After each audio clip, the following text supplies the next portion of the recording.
Europe 1, il est 8h10. La suite du journal, François Geffrier, Mathieu Béliard. Il était hors de question d'aller chez le notaire ou de visiter des maisons. On sait que le confinement a pesé sur tout le secteur de l'immobilier.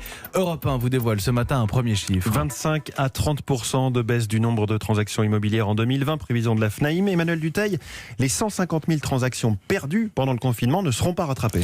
Oui, les visites ont repris. Il y a du monde en ce moment dans les agences immobilières, mais ce qui est perdu tout simplement parce que les mois de mars, avril et mai sont les mois les plus importants dans l'immobilier. Rater cette période, c'est finalement comme rater Noël dans un magasin de juin. Et puis beaucoup d'acheteurs potentiels se montrent en ce moment attentistes. 4 Français sur 10 ont abandonné leur projet d'achat, notamment parce qu'ils ont peur de perdre leur emploi. Alors, moins d'acheteurs, est-ce que ça veut dire des prix qui vont enfin baisser ? Sûrement, selon Jean-Marc Torolion, le président de la FNAIM. Ce que l'on voit, c'est que dans les 10 premières villes de France, il y a une hausse du nombre de stocks de mandats et une baisse de la demande. Quand on regarde ce qui s'est passé sur les crises précédentes, quand on a eu une baisse des volumes de près de 25%, on a eu une baisse des prix de près de 7 à 8% en 2 ans.